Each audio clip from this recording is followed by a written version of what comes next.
నమస్తే. నేను శ్రీలత పొరంకిస్ గార్డెన్ ఛానల్కి స్వాగతం. ఈరోజు మన ఛానల్లో వచ్చి నేను చుక్కకూర గురించి, అది పెంచే విధానం కానీ, నేను ఈ 2 ఇయర్స్లో ఎంత బాగా పండించుకున్నాను, దానికి ఏమైనా పెస్ట్లు వచ్చినాయా అన్నీ కూడా డీటెయిల్గా ఈ వీడియోలో డిస్కస్ చేస్తాను. రండి. చుక్కకూరకి మట్టి మిశ్రమం ఎలా ఉండాలంటే, మన గార్డెన్ సాయిల్ ఏదైనా సరే మట్టి మిశ్రమం ఒక పోర్షన్ కోకోపీట్, ఒక పోర్షన్ ఎరువు అనమాట. మనం ఏదైనా సరే మనకు అవైలబుల్గా ఏ ఎరువు ఉంటే అది. నేను ఎప్పుడు చెప్తూ ఉంటాను, బాగా మాగిన పశువుల ఎరువు కానీ, వర్మీ కంపోస్ట్ కానీ, మేక ఎరువు కానీ, మీ దగ్గర ఏది ఉంటే అది ఒక పోర్షన్ తీసుకోండి. ఇవి మూడిటితో పాటు ఆకుకూరలకు ఎప్పుడు కూడా ఇసుక కూడా నేను చెప్తానండి. నేను ఇసుక వేసిన తర్వాత నాకు ఏర్లు బాగా చక్కగా లోపలికి వెళ్ళి డ్రైనేజ్ సిస్టమ్ బాగుండి ఆకుకూరలు అయితే చాలా బాగా వస్తుంటాయి అనమాట. అందుకనే నేను ఈ చుక్కకూరకనే కాదు దేనికైనా సరే ఇసుక అయితే మాత్రం ఖచ్చితంగా తీసుకోమని చెప్తాను. ఇసుక ఎంత తీసుకోవాలంటే, ఇప్పుడు ఈ కంటైనర్ ఉంది చూడండి, ఇది చిన్న టబ్బు. దీనిలోకి మీ దోసెడితో ఒక దోసెడు ఇసుక కలిపితే చాలు. ఇందులో నేను కోకోపీట్, గార్డెన్ సాయిల్, అలాగే బాగా మాగిన పశువులు ఎరువు వేసాను, ఇసుక వేసాను, అన్నీ కలిపి రెడీగా పెట్టుకున్నా అండి. ఇది మట్టి మిశ్రమం. ఎప్పుడు కూడా చుక్కకూరకి లేదా పాలకూరకి, ఆకుకూరలకి, వేటికైనా కూడా మట్టి మిశ్రమం ఇలాగే ఉండాలి. ఓకే అండి. మట్టి మిశ్రమం అయితే ఇది. ఇంకా సీడ్స్ చూపిస్తాను రండి. ఇవి ఇలా తీసేసి మనం విత్తనం విడిగా తీసుకుని వేయాల్సిన అవసరం లేదు, డైరెక్ట్గా వేసేసుకోవచ్చు. చూసారా, ఇదనమాట సీడ్. ఇది చుక్కకూర సీడ్. ఇది అయితే మనం ఈ పొట్టంతా తీసేయాల్సిన అవసరం లేదు. నేను ఎప్పుడు కూడా తీయకుండానే ఇలా చల్లేస్తాను, చక్కగా వస్తుంది. కాకపోతే సీడ్ ఎలా ఉంటుంది అనేది నేను మీకు క్లియర్గా చూపిస్తున్నాను, అంతే. చూసారండి, ఇది ఇలా ఉంటుంది చుక్కకూర సీడ్. ఓకే, ఇప్పుడు ఇవి మనం ఇలాగే చల్లేసుకోవచ్చు. ఇప్పుడు సాయిల్ అయితే రెడీగా ఉంది కదా, మట్టి మిశ్రమం మనం రెడీ చేసుకున్నాము.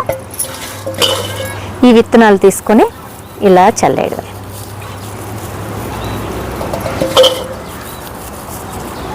చూసారా, ఈ విధంగా చల్లేసుకొని పైన కొంచెం మట్టి చల్లుకోవాలన్నమాట. లైట్గా ఒక సన్నని లేయరు మట్టి తీసుకొని లైట్గా చల్లుకుంటే చాలండి. సీడ్స్ కనపడ్డా కూడా ఏం కాదనమాట. ఇలా చూసారా, ఇలా మనం ఇలా పైన లైట్గా మట్టి వేసుకున్నాక వాటర్ చేసేయాలన్నమాట. చక్కగా వాటర్ పెట్టేయాలి. ఫస్టే నేను తడిపి పెట్టేశాను కదండి సాయిల్, మట్టి మిశ్రమం తడిపి పెట్టుకుని విత్తనాలు వేసుకున్నాము. మళ్ళీ విత్తనాలు వేసుకున్నాక పైన మట్టి వేసిన తర్వాత మళ్ళీ ఇట్లా వాటర్ అనేది ఖచ్చితంగా వేసుకోవాలి. అయితే ఇలా వాటర్ 2 పూట్ల ఇవ్వాలన్నమాట. 6 to 10 days మధ్యలో చుక్కకూరకి చక్కగా మొలకలు 1 inch అంతా వచ్చేస్తాయి అనమాట. మొలకలు వచ్చే వరకు మాత్రం కొంచెం షేడ్లో పెట్టుకోవాలి. బాగా ఎండ తగిలే ప్లేస్లో పెట్టకూడదు, షేడ్లో పెట్టుకోవాలి. బాగా వర్షాలు పడుతున్నాయి అనుకోండి, నీడకు లాగేసుకోవాలి. మనం ఈ విధంగా మొలకలు వచ్చే వరకు కాపాడుకోవాలి. మొలకలు వచ్చిన తర్వాత 2 నుంచి 4 గంటల పాటు ఎండ తగిలే ప్లేస్లో ఈ టబ్ను ఉంచుకోవాలి. ఖచ్చితంగా ఎండ పడాలి, సూర్యరశ్మి పడాలన్నమాట. అప్పుడే మొలకలు చాలా ఫాస్ట్గా గ్రో అవుతాయి. 25 days కల్లా కరెక్ట్గా మనకి హార్వెస్ట్ వచ్చేస్తుంది. 25 days మధ్యలో ఎటువంటి పెస్ట్లు రావండి. మనం కింద ఇసుక వేసాం కదా, కాస్త ఆ మట్టితో పాటు ఇసుక కూడా వేయడం వలన డ్రైనేజ్ సిస్టమ్ బాగుంటుంది. ప్లస్ పెస్ట్లు కూడా ఏం రావు. చుక్కకూరకైతే నాకు ఇంతవరకు నేను ఏ పెస్ట్లు ఫేస్ చేయలేదు అసలు. చక్కగా హ్యాపీగా పెరిగిపోతుంది. 25 days తర్వాత చుక్కకూర ఎలా ఉంటుందో చూద్దాం మరి రండి. ఇక్కడ చూడండి ఎంత ఫ్రెష్ చుక్కకూర. చూసారా, ఎంత ఫ్రెష్ ఆకులతో 25 రోజులకి చుక్కకూర ఇంత ఫ్రెష్గా మనం హార్వెస్ట్ చేసుకోవడానికి రెడీ అయిపోయింది. చూసారా, మన మట్టి మిశ్రమం ఎంత బాగుంటే చుక్కకూర అంత బాగుంటుంది అనమాట. మన ఆకుకూరలన్నిటికీ నైట్రోజన్ చాలా అవసరం. దేనికైనా నైట్రోజన్ అవసరం. ఈ ఆకుకూరలకి నైట్రోజన్ అందాలంటే ఖచ్చితంగా ఎరువు ఇవ్వాలండి. ఎరువు ఇవ్వాలంటే నేను చెప్పా కదా, బాగా మాగిన పశువుల ఎరువు కానీ, వర్మీ కంపోస్ట్ కానీ, మేక ఎరువు కానీ, మీ ఇష్టం ఏదైనా అది ఖచ్చితంగా యాడ్ చేయాలన్నమాట. యాడ్ చేస్తే ఇంత ఫ్రెష్గా ఎటువంటి పెస్ట్లు లేకుండా చూడండి ఆకుకూర. ఈ 25 daysలో నేను ఎక్కడ కూడా ఒక పెస్ట్ కానీ ఎటువంటి క్రిములు కీటకాలు ఏవి రావడం కానీ నేను ఏం చూడలేదండి. చాలా చక్కగా ఫ్రెష్గా పెరిగింది అనమాట ఇది.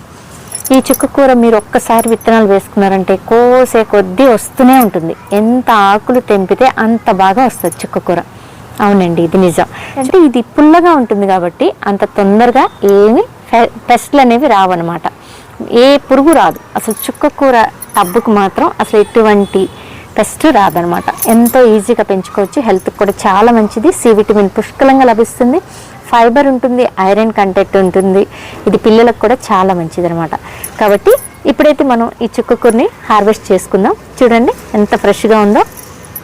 ఇందులో పెద్ద పెద్ద ఆకులు ఉన్నాయి, చూసి హార్వెస్ట్ చేస్తున్నాను. చూడండి ఇలా హార్వెస్ట్ చేసుకోవాలన్నమాట. మనకి ఎంత కావాలో అంత హార్వెస్ట్ చేసేసుకోవచ్చు. మళ్ళీ మళ్ళీ వస్తూనే ఉంటుందండి. చూసారా, చూడండి ఎంత ఫ్రెష్గా ఉందో ఆకు. ఇది ఇందులో బాగా పెద్ద మొక్కలు చూసి హార్వెస్ట్ చేసేసుకోవచ్చు. ఇంకోటి ఏంటంటే ఈ చుక్కకూర మనం ఎక్కువగా బాగా గుబురుగా వచ్చేసింది కదా, ఇప్పుడు చూడండి ఎంత గుబురుగా ఉంది కదా. కావాలంటే మనం తీసుకుని వేరే టబ్లోకి ట్రాన్స్ప్లాంట్ కూడా చేసుకోవచ్చు అన్నమాట. అది ఇట్లా పొడవుగా పెరిగిపోతుంది ఇది. కాబట్టి మనం కావాలనుకుంటే వేరే ఏదైనా ఒక్కొక్క టబ్లో ఒక్కొక్క మొక్క పెట్టుకోవచ్చు, బ్రహ్మాండంగా వస్తుంది. మనం ఆకులు ఎప్పటికప్పుడు తీసుకుంటూ ఉండొచ్చు, మళ్ళీ వస్తూనే ఉంటాయండి. చుక్కకూర ఒక్కసారి వేసామంటే చాలు, ఎంత చక్కగా. ఇక్కడ చూడండి చుక్కకూర ఇలా సీడ్స్ వస్తూ ఉంటాయి అన్నమాట. ఇంకా ఒక 1 వీక్ 10 డేస్ అయితే ఇది చాలా బాగా ముదిరిపోయి మనకి సీడ్స్ రెడీ అయిపోతాయి. మన గార్డెన్ నుంచి మన గ్రో బ్యాగ్లో వచ్చిన చుక్కకూర నుంచే మనం సీడ్స్ కలెక్ట్ చేసుకొని మళ్ళీ నెక్స్ట్ టైం వేసుకుంటూ ఉంటే ఇంకా చాలా బాగా, అంటే చాలా ఫ్రెష్గా చుక్కకూర వస్తుంది. ఎందుకంటే ఇప్పుడు మనం మన గార్డెన్ ఈ విత్తనాలకి ఒక అలవాట్లాగా అవుతుంది. ఆ విత్తనాలు ఈ మట్టికి అలవాటు అవుతాయి. అలాగే నెక్స్ట్ సీజన్కి కూడా మనం ఇవే విత్తనాలు వేసుకున్నామంటే చాలా మంచి ఈజీ ఆకుకూర అయితే తీసుకోవచ్చు అనమాట. చుక్కకూర చాలా బాగా తీసుకోవచ్చు, ఇంకా ఫ్రెష్గా వస్తుంది ఆకు. ఇదైతే నేను గమనించానండి 2 ఇయర్స్ నుంచి. మనం కత్తెరతో ఏం కట్ చేయవసరం లేదండి. ఇది ఇట్లా జస్ట్ ఇట్లా చేత్తో ఇట్లా అంటే వచ్చేస్తుంది. మళ్ళీ నెక్స్ట్ టైం ఇంకొకసారి నేను హార్వెస్ట్ చేస్తాను. అయితే ఇక్కడ ఇంకొక విషయం చూడండి, మనం ఇక్కడ ఒక వంగ మొక్క కూడా వచ్చింది. గ్రో బ్యాగ్లో వంగ మొక్క వచ్చిందండి. చూసారా, దీన్ని నాకు తీయడం ఇష్టం లేక అలాగే ఉంచేసాను. వచ్చిన మొక్కల్ని తీసేయాలంటే చాలా బాధేస్తుంది. ప్రతి ఒక్క టబ్బులో 4-5 వంగ మొక్కలో లేదంటే బచ్చల కూర ఏదోటి వస్తుంది. ఇప్పుడు ఈ గ్రో బ్యాగ్లో మనం మట్టి మిశ్రమం కలుపుకునేటప్పుడు లాస్ట్ ఇయర్ వంగ సీడ్స్ పడిపోయి ఇట్లా వచ్చేసినాయి అనమాట. దాన్ని అలాగే ఉంచేసాను. ఈ విధంగా చక్కగా మనకి ఎంత కావాలో అంత చుక్కకూర తీసుకోవచ్చు అనమాట. చూసారా, ఇలా అసలు చుక్కకూర ముదరడం అనేది అట్లా ఏం ఉండదండి. బ్రహ్మాండంగా చిన్న ఈ కాడలు కూడా మనం వండేసుకోవచ్చు అనమాట. ఈ చిన్న చిన్న కాడలు కూడా వండేసుకోవచ్చు. పుల్లగా ఉంటుంది, కర్రీ చాలా బాగుంటుంది. చూసారా, ఇట్లా హార్వెస్ట్ చేసుకునే విధానం ఇదండి. మళ్ళీ చక్కగా ఆకులు మనం తీసేసిన తర్వాత మళ్ళీ చిగుర్లు వచ్చి మళ్ళీ ఆకులు వస్తూ ఉంటాయి. మనం ఏం చేయాలంటే నెలకొక్కసారి ఒక గుప్పుడంతా, మీరు ఇంతకుముందు ఏమైతే ఎరువు వేసుకున్నారో మట్టిలో అదే ఎరువు 1 గుప్పుడు 2 గుప్పుళ్ళంతా ఈ గ్రో బ్యాగ్లో చల్లేసుకుంటూ ఉండాలి, వాటర్ ఇచ్చేస్తూ ఉండాలి. మళ్ళీ ఆకులు వస్తూ ఉంటాయి. ఎప్పటికప్పుడు అలా ఈ చుక్కకూర అయితే మనకు వస్తూనే ఉంటుందన్నమాట. మనం ఎప్పుడు ఎరువు అనేది ఇస్తూ ఉండాలి. చూసారా, ఇలా. అలాగే మీకు నాకు తెలిసి ఇప్పటి వరకు అయితే పెస్ట్లు అయితే నేను ఏం చూడలేదు. ఒకవేళ మీకు అట్లా ఎప్పుడైనా అనిపిస్తే మాత్రం ఏదైనా పుల్లని మజ్జిగ అలాంటివి స్ప్రే చేసుకోవచ్చు అనమాట. నాకైతే ఇంతవరకు అట్లాంటి ప్రాబ్లం రాలేదు కాబట్టి నేను చేయలేదండి. ఒకవేళ అలాంటి ప్రాబ్లం వస్తే పుల్లని మజ్జిగ చక్కగా డైల్యూట్ చేసి 1 లీటర్ వాటర్లో చిన్న టీ గ్లాస్ మజ్జిగ చాలు, బాగా పులిసిన మజ్జిగ స్ప్రే చేసుకుంటే ఏమైనా పెస్ట్లు ఉంటే పోతాయి అన్నమాట.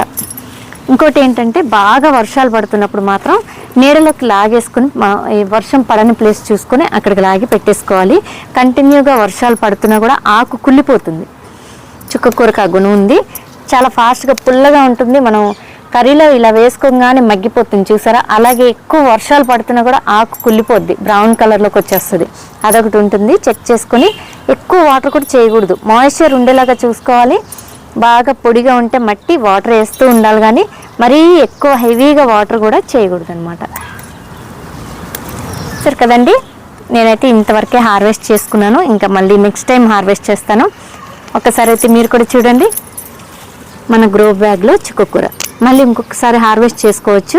ఆ తర్వాత అవసరం అనుకుంటే ఎరువు కొంచెం ఇచ్చామనుకోండి, ఎప్పుడు ఈ చుక్కకూర అనేది వస్తూనే ఉంటుందన్నమాట.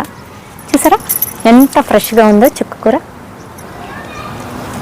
చూసారు కదండి, నేను చూపించాను, మట్టి మిశ్రమం చెప్పాను, విత్తనాలు చల్లుకోవడం చూపించాను. అలాగే దీనికి పెస్ట్లు అయితే నేనైతే ఏం ఫేస్ చేయలేదు.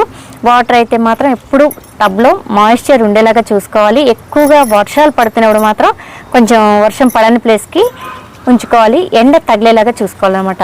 దాదాపుగా 2 నుంచి 4-5 గంటల పాటు ఎండ అయితే తగులుతూ ఉండాలి. అప్పుడే చక్కగా ఫ్రెష్గా ఈ ఆకు అనేది వస్తుంది. చుక్కకూర గురించి నేను డీటెయిల్డ్గా ఈ వీడియో అయితే మీకోసం షేర్ చేశాను. ఒక్కళ్ళైనా సరే ఈ వీడియో చూసి ఇన్స్పైర్ అయ్యి వాళ్ళు కూడా టెర్రస్ గార్డెన్ స్టార్ట్ చేసి ఆకుకూరలతో ఇంప్రూవ్ అవుతారనే ఒక ఆశ నాకు. ఒక్కళ్ళకైనా ఈ వీడియో ఉపయోగపడుతుందని ఆ ఉద్దేశంతోనే నేను ఈ వీడియోస్ అన్ని చేస్తున్నాను. ఈ వీడియోస్ కనుక మీకు నచ్చితే పోరంకిస్ గార్డెన్ ఛానల్ని తప్పకుండా లైక్ చేయండి. ఒక లైక్ మీరు ఇచ్చారనుకోండి 10 మందికి ఈ వీడియో షేర్ అవుతుంది. కాబట్టి ఖచ్చితంగా ఒక లైక్ ఇవ్వడానికి ప్రయత్నించండి. అలాగే వీడియోని లైక్ చేసి షేర్ చేసి సబ్స్క్రైబ్ కూడా చేసుకోండి. Thanks for watching. నమస్తే.